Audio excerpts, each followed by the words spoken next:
हाँ जी, तो आपका स्वागत है हमारी नई वीडियो में। ये वीडियो इस सीरीज़ का 4th पार्ट है। इसके पहले के 3 वीडियोज़ में हम लोग नेशनल इनकम के जो थ्योरी कॉन्सेप्ट्स हैं, उनको अच्छे से डिटेल में कवर कर चुके हैं। इस वीडियो से हम लोग इस चैप्टर के जो न्यूमेरिकल कॉन्सेप्ट्स हैं, जो प्रैक्टिकल कॉन्सेप्ट्स हैं, उनको स्टार्ट करने वाले हैं और उनको डिस्कस करने वाले हैं। तो हम लोग स्टार्ट करेंगे कि नेशनल इनकम को निकालने के, मेज़र करने के कितने मेथड्स हैं और फिर एक-एक करके उनको डिटेल में डिस्कस करेंगे, ठीक है? तो अगर आपने अब तक जो पहले के पार्ट्स हैं नहीं देखे हैं, उनको चेकआउट नहीं किया, तो एक बार उनको ज़रूर देखना। आपका जो इस चैप्टर का थ्योरी के कॉन्सेप्ट्स हैं, वो सारे क्लियर हो जाएंगे और न्यूमेरिकल कॉन्सेप्ट्स के लिए आप इसी वीडियो को कंटिन्यू कर सकते हैं। तो चलें अपने नोट्स पे चलते हैं और सबसे पहले समझते हैं कि हमें क्या-क्या पढ़ना है और कैसे पढ़ना है, ठीक है? ओके, तो देखो, अगर हमें किसी भी कंट्री की जो इनकम है, उसको मेज़र करना है, तो किसी भी कंट्री की इनकम को हम लोग हमेशा 2 लेवल्स पर मेज़र करते हैं, ठीक है? एक को हम लोग बोलते हैं डोमेस्टिक इनकम, ठीक है? और फिर एक आती है नेशनल इनकम। अब ये दोनों वर्ड्स लगते एक जैसे ही हैं, पर एक जैसा नहीं है। इनके बीच का फ़र्क क्या होता है, हमने लास्ट क्लास में समझा था कि डोमेस्टिक इनकम में सिर्फ वो इनकम आती है जो कंट्री में रहने वाले लोगों ने कमाई है। एग्जाम्पल, लेट्स से कंट्री है और इस कंट्री के अंदर कुल मिला के 100 लोग रहते हैं, तो उन 100 लोगों ने मिलकर जितनी भी इनकम कमाई होगी, उस इनकम को अगर हम जोड़ दें, तो वो कहलाएगी इस कंट्री की डोमेस्टिक इनकम। लेकिन हो सकता है कि ये 100 के 100 लोग जो इस कंट्री में भी रह रहे हैं, ये 100 लोग इस कंट्री के सिटीजन ना हो। इनमें से कुछ लोग पॉसिबल है जो किसी और कंट्री के हों और इस कंट्री में आके पैसा कमाएं और पैसा कमाने के बाद इसको बाहर अपने देश वापस भेज दें और इस कंट्री के कुछ सिटीजन किसी और देश में जाके काम कर रहे हैं और वहां जाके पैसा कमा रहे हैं और वहां से पैसा कमा के ये सिटीजन वापस इस कंट्री में पैसा भेज रहे हैं। तो जब हम लोग अपनी डोमेस्टिक इनकम में से ये जो दूसरे देश के लोग आके हमारे पास काम करते हैं, इनको रिमूव कर देते हैं और जो हमारे लोग किसी और देश में जाके काम कर रहे हैं, वहां से पैसा कमा के हमें बेच रहे हैं, इनको ऐड कर लेते हैं, तो वो बन जाती है नेशनल इनकम। इस कंसेप्ट को हम लोग बोलते हैं कंसेप्ट ऑफ NFIA। ये हमने लास्ट क्लास में बहुत अच्छे से डिस्कस किया था। आई होप आपको याद होगा। तो हम लोग फर्दर कंटिन्यू करते हैं कि डोमेस्टिक इनकम का मतलब क्या और नेशनल इनकम का मतलब क्या। ठीक है, देखो, जो कंट्री की डोमेस्टिक इनकम होती है, इसको हम लोग डिनोट करते हैं NDP@FC से, मतलब net domestic product at factor cost. और जो कंट्री की नेशनल इनकम होती है, इसे हम लोग डिनोट करते हैं NNP@FC, मतलब net national product at factor cost. ठीक है, तो ये दो मेजर नेशनल इनकम के एग्रीगेट्स होते हैं, अगर आपको डोमेस्टिक इनकम निकालनी हो या अगर आपको नेशनल इनकम निकालनी हो। अब इन दोनों के अलावा भी ऐसे बहुत से एग्रीगेट्स हैं जो एग्जाम में आ सकते हैं, तो वो कौन कौन से हैं एक बार उसे देखते हैं। देखो, तो किसी भी देश के इनकम के दो पार्ट्स हैं, सॉरी, किसी भी देश के इनकम के दो पार्ट्स हैं, डोमेस्टिक इनकम और नेशनल इनकम। अब देखो, नेशनल इनकम का एग्रीगेट क्या होता है, NNP@FC, और डोमेस्टिक इनकम का एग्रीगेट क्या होता है, NDP@FC। इसके अलावा डोमेस्टिक इनकम में तीन और टाइप्स के एग्रीगेट होते हैं। एक को हम बोलते हैं GDP@MP, दूसरे को बोलते हैं GDP@FC, तीसरे को बोलते हैं NDP@MP, और जो फोर्थ है NDP@FC, वो तो डोमेस्टिक इनकम ही कहलाता है। नेशनल इनकम में सेम ऐसे ही तीन और एग्रीगेट्स हैं और NNP@FC क्या कहलाती है, नेशनल इनकम। ये एग्रीगेट्स आपको याद करने पड़ेंगे क्या? तो देखो, आपको दो एग्रीगेट्स के जो कोड हैं वो तो आपको याद करना होगा कि नेशनल इनकम को हम लोग बोलते हैं NNP@FC और डोमेस्टिक इनकम को हम लोग बोलते हैं NDP@FC। ये दो कोड एग्जामिनर एक्सपेक्ट करता है कि आपको याद होंगे, और एग्जामिनर अगर कोई क्वेश्चन देता है और वो डायरेक्टली ये बोलता है कंप्यूट डोमेस्टिक इनकम, तो आपको NDP@FC निकालना है। अगर एग्जामिनर बोलता है कंप्यूट नेशनल इनकम, तो आपको NNP@FC निकालना है। बाकी किसी भी कोड के लिए अगर एग्जामिनर कुछ पूछता है, किसी भी एग्रीगेट के लिए, तो एग्जामिनर वहां पे आपको स्पेसिफिकली मेंशन करेगा कि आपको GDP@MP निकालना है या GNP@MP निकालना है। बाकी कोड्स में एग्जाम में स्पेसिफिकली मेंशन होता है। इन दोनों के लिए आपको ये याद करना पड़ेगा। तो आइए देखते हैं आगे कि इनको निकालने के तरीके कौन कौन से हैं और कितने मेथड्स हमें कुल मिला के पढ़ने हैं। देखो, जब भी हम नेशनल इनकम को मेजर करने जाएंगे, तो उसके हमें मल्टीपल मेथड्स पढ़ने पड़ेंगे। बेसिकली आपके सिलेबस में तीन मेथड्स हैं और ये तीन मेथड कुछ इस प्रकार है। एक को हम लोग बोलते हैं प्रोडक्शन मेथड या वैल्यू एडिशन मेथड, प्रोडक्शन या वैल्यू एडिशन मेथड। ठीक है, एक होता है इनकम मेथड और थर्ड एंड लास्ट होता है एक्सपेंडिचर मेथड। Expenditure method. ठीक है,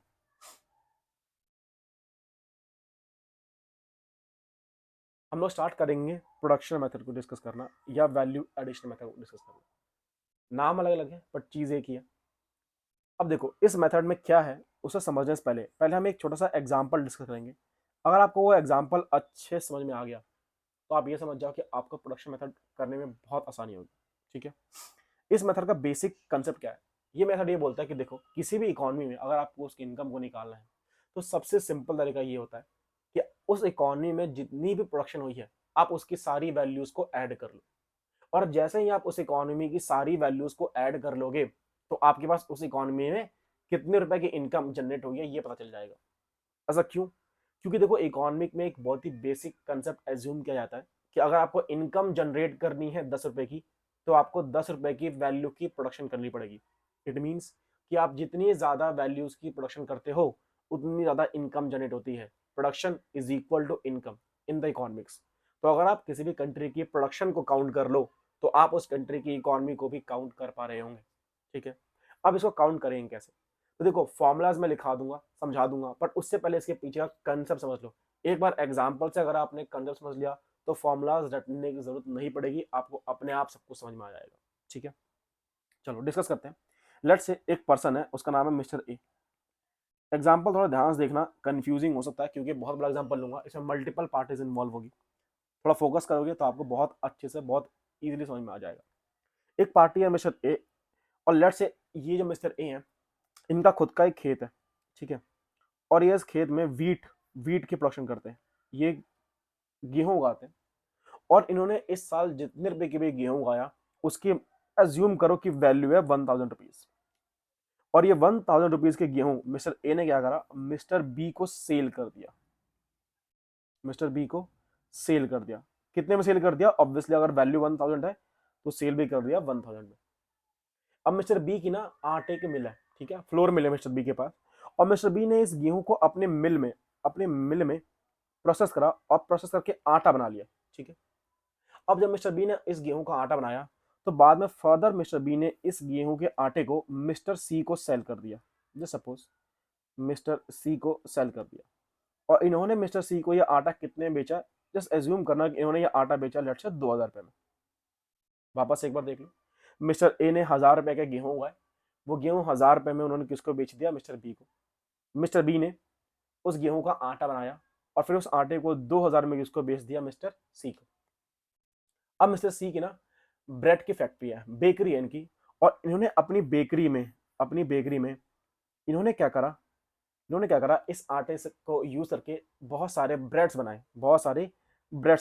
इन्होंने अपनी बेकरी में उस आटे को यूज करके बहुत सारे ब्रेड्स बनाए। ठीक है, और इस ब्रेड को मिस्टर सी ने क्या करा, आगे एक और बंदा मिस्टर डी को सेल कर दिया लेट से 3000 रुपए में। ठीक है, अब मिस्टर डी का एक रेस्टोरेंट है और मिस्टर डी ने इन सारे ब्रेड को यूज करके बहुत सारे सैंडविचेस बनाए। ठीक है, और फर्दर ये सैंडविचेस मिस्टर डी ने एक कंज्यूमर है मिस्टर ई, इनको सेल कर दिया कितने में? 4000 रुपीज में। अब ये मत बोलना कि भैया 4000 के सैंडविच कौन खाता है, एग्जाम्पल है, ध्यान सुनो समझ में आएगा आपको कंसेप्ट। अब देखो, अब सपोज करो इस इकोनॉमी में अगर हमसे पूछूं कि प्रोडक्शन किस किस ने करी है तो आप बता पाओगे कि भाई देखो सबसे पहले प्रोडक्शन करी है मिस्टर ए ने। कितने रुपए की प्रोडक्शन करी है इन्होंने करी है 1000 रुपए की प्रोडक्शन। इसके बाद प्रोडक्शन करी है मिस्टर बी ने, इन्होंने कितने रुपए के आटा बनाया? 2000 रुपए का आटा बना के बेचा। इसके बाद प्रोडक्शन करी है मिस्टर सी ने, इन्होंने क्या बनाया? ब्रेड, और कितने रुपए का बनाया? 3000 रुपए का बनाया। इसके बाद प्रोडक्शन किसने करी है भैया? प्रोडक्शन करी है मिस्टर डी ने, इन्होंने क्या बनाया? उस आटे से सैंडविच बनाया और कितने का बेचा? 4000 रुपए का बेचा। तो अगर आप ध्यान दो, मैं आपसे पूछूं कि बताओ इस इकोनॉमी में टोटल प्रोडक्शन कितने की हुई है तो आप क्या बोलोगे? भैया देखो 1000 की यहाँ पे हुई है, 2000 की यहाँ पे हुई है, 3000 की यहाँ पे हुई है और 4000 की यहाँ पे हुई है। इट मीन्स कि अगर मुझे इस इकोनॉमी की टोटल प्रोडक्शन को निकालना होगा तो मैं सिंपली ऐसा कर सकता हूँ कि मैं 1000 प्लस 2000 प्लस 3000 प्लस 4000 ऐसे कर देता हूँ और इस इकोनॉमी की टोटल प्रोडक्शन आ जाएगी। कितना होगा वो? 4 3 7 और 3 10,000 रुपए। तो आपके अकॉर्डिंग क्या इस इकोनॉमी की टोटल प्रोडक्शन 10,000 रुपए है? अगर आपका आंसर ये है तो बेटा आप गलत हो। सुनना क्यों? देखो एक चीज समझना, मिस्टर बी ने जो 2000 रुपए कमाए हैं सेल करके, इन्होंने क्या प्रोडक्शन 2000 की करी है? सेल करी है 2000 रुपए की। इन्होंने इकोनॉमी में कितने रुपए की वैल्यू एडिशन करी है? देखो जो मिस्टर बी ने 2000 का माल आगे बेचा, उस सामान को आगे बेचने के लिए मिस्टर बी को कुछ परचेज भी करनी पड़ी है, और वो परचेज उन्होंने कहां से करी है? देखो मिस्टर ए से करी है। कितने रुपए की? 1000 रुपए की। तो बेटा मिस्टर बी ने 2000 का वैल्यू एडिशन नहीं करा, इन्होंने सिर्फ 1000 रुपए का वैल्यू एडिशन करा। क्यों? क्योंकि उन्होंने सप्लाई करा, आगे सेल करा 2000 का, बस उसी आइटम को बनाने के लिए उन्होंने कुछ और चीजें परचेज भी तो की थी, इनकी लागत तो थी। अब वो कॉस्ट माइनस भी तो करोगे, राइट? तो अगर आप ऐसे हर किसी की कॉस्ट में माइनस करते जाओ और फिर देखो कि कितने की प्रोडक्शन आई है, तो एक बार चेक करते देखो। पहले मिस्टर ए की बात करते हैं। देखो मिस्टर ए का जो हम लिखते हैं इसको वैल्यू ऑफ आउटपुट और परचेज, हम वैल्यू ऑफ आउटपुट में से परचेज कर देंगे माइनस, तो क्या निकल जाएगा कि उन्होंने कितने रुपए की वैल्यू एडिशन करी है। ठीक है, पहले मिस्टर ए की बात कर। देखो मिस्टर ए ने कितने रुपए का सामान बेचा आगे? 1000 रुपए का। इन्होंने परचेज कितनी करी है? क्या क्वेश्चन बता रखा? नहीं बता रखा, तो हम क्या मान लेंगे? जीरो। तो इन्होंने कितने रुपए की वैल्यू एडिशन करी है भैया? 1000 रुपए की। अब मिस्टर बी की बात कर लो। मिस्टर बी ने कितने रुपए का सामान आगे बेचा भैया? 2000 का। और इन्होंने कितने रुपए की परचेज करी है? 1000 रुपए की। तो इन्होंने कितने रुपए का भैया वैल्यूएशन करा? 1000 रुपए का, करेक्ट। मिस्टर सी की बात कर लो। इन्होंने कितने रुपए का सामान आगे बेचा है? 3000 का। माइनस इन्होंने कितने का सामान परचेज किया था मिस्टर सी ने? तो इन्होंने सामान परचेज किया था 2000 का। करोगे तो इनके द्वारा कितने रुपए की वैल्यू एडिशन हुई है? 1000 रुपए की। फोर्थ एंड में है मिस्टर डी। मिस्टर बी ने डी ने कितने रुपए का सामान बेचा भैया? 4000 रुपए का। और इन्होंने कितने का सामान खरीदा था मिस्टर सी से? 3000 का। और तो इन्होंने कितने की प्रोडक्शन करी है भैया? 1000 रुपए की। तो अब बताओ इकोनॉमी में टोटल प्रोडक्शन कितने की हो रही है? 4000 रुपए की। क्या आपको ये दिख रहा है? देखो इसी को हम लोग बोलते हैं प्रोडक्शन या वैल्यू एडिशन मेथड। जब भी हम लोग प्रोडक्शन या वैल्यू एडिशन मेथड से नेशनल इनकम निकालने की कोशिश करते हैं, तो ये बात तो सच है कि हमें इकोनॉमी में जितनी प्रोडक्शन हुई है उन सबको जोड़ना है, पर हमें प्रोडक्शन की एब्सोल्यूट सेल वैल्यू को नहीं जोड़ना होता, हमें वैल्यू एडिशन को जोड़ना होता है। मतलब सेल माइनस परचेज, ताकि हमें नेट में चले पता कि इस प्रोड्यूसर ने कितने रुपए की वैल्यू एडिशन करी है। हमें सेल प्राइस से मतलब नहीं है, हमें वैल्यू एडिशन से मतलब है कि आप कितने रुपए की वैल्यू एडिशन कर पा रहे हो इकोनॉमी में। तो इसको निकालने के दो तरीके, या तो आप हर एक सप्लायर के लिए उसके सेल प्राइस में से उसका परचेज माइनस करके उसका वैल्यू एडेड निकाल सकते हो, या फिर आप नेट में देखो कि वो प्रोडक्ट फाइनल जो कंज्यूमर को बिका है वो कितने रुपए का बिका है। आप देखो मिस्टर डी ने कंज्यूमर को ये सामान कितने का बेचा था? 4000 रुपए का बेचा था। क्या आपको दिख रहा है? तो आप ऐसे भी निकाल सकते हो, ठीक है। तो प्रोडक्शन मेथड से इनकम निकालने के दो तरीके होते हैं कि या तो आप डायरेक्टली फाइनल आउटपुट की वैल्यू को पकड़ लो, या फिर आप हर एक प्रोड्यूसर के लिए उनकी सेल माइनस परचेज का फॉर्मूला। अब बताओ इन दोनों में से एग्जाम में आने वाला तरीका कौन सा? ऑब्वियसली एग्जाम में यही वाला तरीका पूछा जाएगा, क्योंकि वो तो बहुत ईजी है, ठीक है। और देखो जो हमने ये वाली वैल्यू निकाली थी, ये वैल्यू नेशनल इनकम की गलत वैल्यू आएगी। 10,000 रुपए की प्रोडक्शन एक्चुअली में मैंने करी नहीं है। ये 10,000 रुपए प्रोडक्शन की नहीं, ये 10,000 रुपए तो टोटल सेल वैल्यू को रिप्रेजेंट करते हैं मेरे भाई। और इसी को हम लोग बोलते हैं problem of double counting. Problem of double counting, जहां पे अगर हम लोग सिर्फ प्रोड्यूसर्स की एब्सोल्यूट सेल को जोड़ते चले जाएं, तो हम लोग एक ही आइटम को बार बार जोड़ लेंगे और हमारी नेशनल इनकम बहुत ज्यादा गलत निकल के आएगी। तो इसका सोल्यूशन क्या है कि या तो आप वैल्यू एडिशन को फोकस करो, या फिर आप डायरेक्टली जो फाइनल आउटपुट है उसके प्राइस ले लो, ठीक है। अब आते हैं नोट्स पे और एक बार प्रोडक्शन मेथड के फॉर्मूले को डिस्कस करते हैं। या मैं ऐसा करता हूं, पहले मैं आपको लिख के दिखाता हूं कि प्रोडक्शन मेथड का फॉर्मूला कैसे काम करता है। तो सबसे पहले देखो मुझे क्या निकालना पड़ेगा। अगर मुझे प्रोडक्शन मेथड के थ्रू नेशनल इनकम निकालनी है तो मुझे निकालना पड़ेगा वैल्यू एडिशन। और वैल्यू एडिशन का फॉर्मूला क्या होता है भैया? बहुत सिंपल, जब हमने अभी किया था, ये होता है वैल्यू ऑफ आउटपुट, सिंपल शब्दों में सेल माइनस इंटरमीडिएट कंजम्पशन। और ये इंटरमीडिएट कंजम्पशन को आप लोग सिंपल शब्दों में परचेज ऑफ रॉ मटेरियल भी बोल सकते हो, ठीक है। कि किसी बिजनेस ने कितने रुपए की सेल करी है माइनस उसने कितने रुपए का परचेज ऑफ रॉ मटेरियल करा, ठीक है। Purchase of raw material. अच्छा मुझे एक बात का जवाब देना, अगर किसी बिजनेस ने रॉ मटेरियल के बजाय मशीनरी परचेज की होगी, तो क्या आप उस मशीनरी के परचेज का अमाउंट भी यहाँ पे माइनस करोगे क्या? ऑब्वियसली नहीं करेंगे, क्योंकि machinery is not a raw material. हमें हमेशा रॉ मटेरियल की परचेज की वैल्यू को ही माइनस करना है, ठीक है। Machinery is not consumption, it is a investment, asset होता है वो, ठीक है। ओके, तो अब देखो, अब बस यही सिंपल सा फॉर्मूला भाई, ठीक है। और इसी वैल्यू एडिशन को इकोनॉमिक्स हम लोग क्या बोलते हैं? हम लोग इस वैल्यू एडिशन को बोलते हैं gross value added at market price, या फिर आप इसको बोल सकते हो gross domestic production at market price. अगर आप किसी भी इकोनॉमी में ये फॉर्मूला यूज करते हो, तो आप क्या निकाल पाओगे? जीवी एट एमपी या जीडीपी एट एमपी। और फिर हमें अगर नेशनल इनकम निकालना है या डोमेस्टिक इनकम निकालना है, तो हम इसको कन्वर्ट कर लेंगे। वो कैसे करते हैं मैं आपको बताता हूँ। तो एक बार चलता है अपने नोट्स के ऊपर और फटाफट से फॉर्मूला डिस्कस कर लेते हैं। पर उससे पहले मेरी एक बात का जवाब देना। क्या आपको लगता है कि एग्जाम में सिंपल इतना आसान क्वेश्चन पूछा जाएगा, जहां पे आपको एग्जामिनर वैल्यू ऑफ आउटपुट बता देगा और इंटरमीडिएट कंजम्पशन बता देगा, आप दोनों को माइनस कर दो और आंसर निकल जाए? क्या इतना सिंपल होने वाला है क्या? ऑब्वियसली नहीं। तो इस वैल्यू ऑफ आउटपुट के कई सारे कंपोनेंट्स होते हैं। कौन कौन से कंपोनेंट होते हैं एक बार डिस्कस करते हैं, नोट्स बाद में देखेंगे, पहले कंपोनेंट्स पढ़ते हैं। देखो, वैल्यू ऑफ आउटपुट के 3 कंपोनेंट्स हैं कुल मिलाकर के। पहला होता है कि आपने सेल कितनी करी है, प्लस क्या आपके पास कोई क्लोजिंग स्टॉक बच गया क्या? कोई क्लोजिंग स्टॉक बच गया क्या? प्लस क्या आपने कोई प्रोडक्शन ऐसी करी थी जो आपने आगे बेची नहीं, आपने खुद ही कंज्यूम कर लिया, प्रोडक्शन फॉर सेल्फ कंजम्पशन। तो अगर मैं इन 3 चीजों की अमाउंट्स को जोड़ दूंगा तो क्या निकल जाएगा? Value of output. इसमें सेल आपको डायरेक्टली क्वेश्चन में दिया हुआ, डोमेस्टिक सेल, एक्सपोर्ट सेल या sale to private sector, sale to government sector, इन सबको जोड़ देना, क्या निकल जाएगा? सेल का value. Production for self consumption आपको डायरेक्टली क्वेश्चन में दिया होगा, इसी नाम से दिया होगा, आप इसके वैल्यू देना, इस फॉर्मूले में रख देना, आपका ये वैल्यू ऑफ आउटपुट निकल जाएगा। और फिर चेंज इन स्टॉक, ये कैसे आता है भैया? तो ये या तो आपको डायरेक्टली दिया होगा, ना दिया हो तो निकाले ना भाई साहब। चेंज इन स्टॉक कैसे आएगा?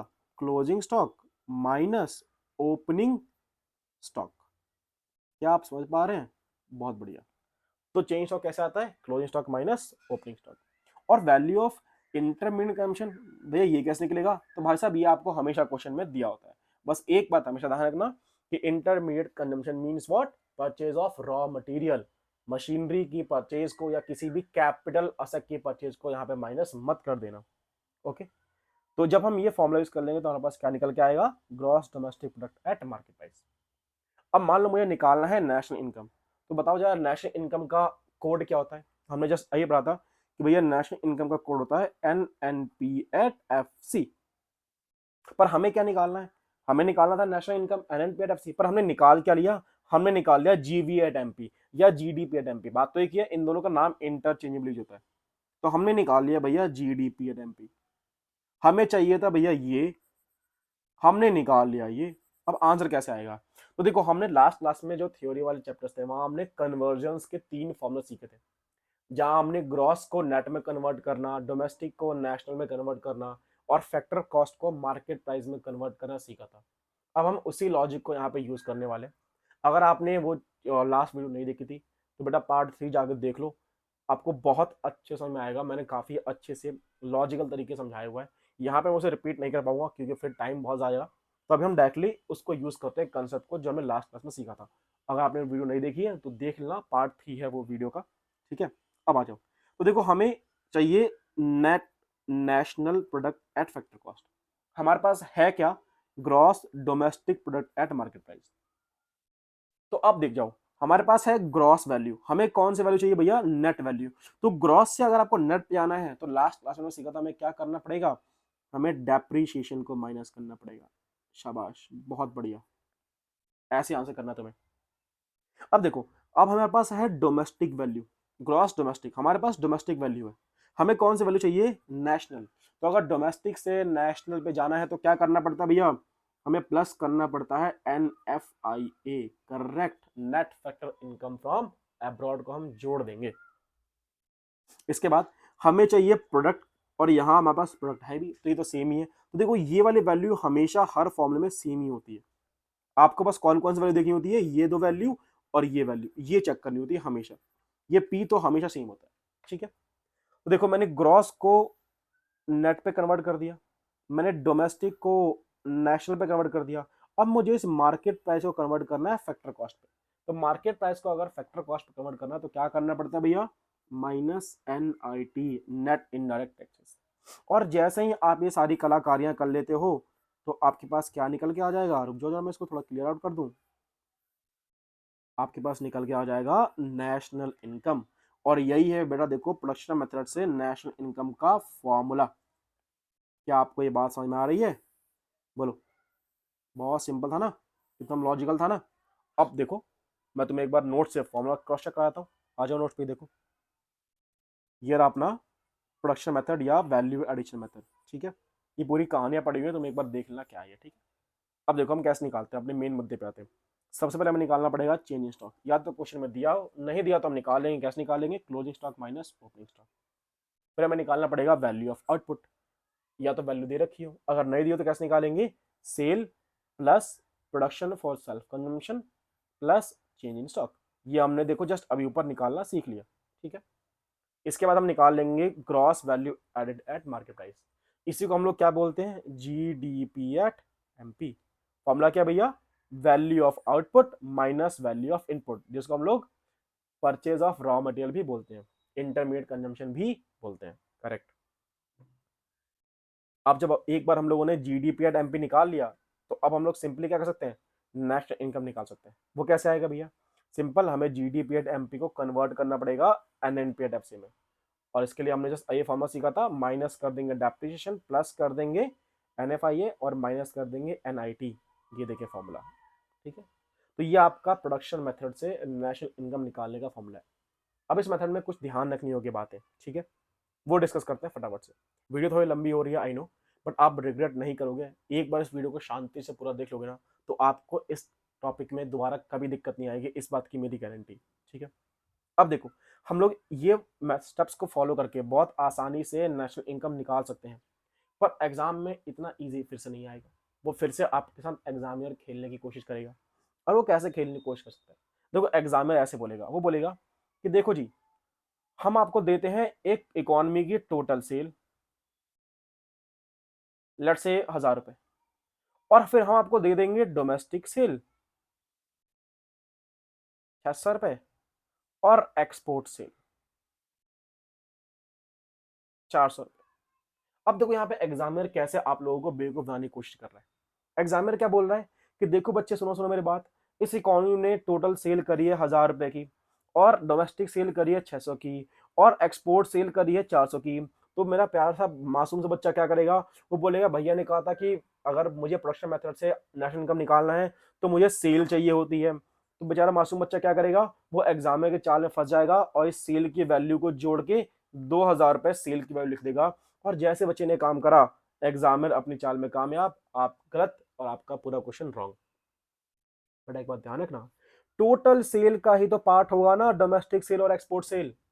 तो अगर आपको कभी भी ऐसे टोटल सेल दे रखी होगी तो आप उसके कंपोनेंट्स को काउंट नहीं करोगे। वो अगर एग्जाम में दे रखा है उसको इग्नोर करना, समझ जाओ कि वो एग्जामिनर का ट्रैप है, जाल है उसका, उसमें फंसना नहीं है, ठीक है। तो भैया हमें पता कैसे चलेगा कि कौन कौन से कंपोनेंट होते हैं, कौन कौन से मेन आइटम्स।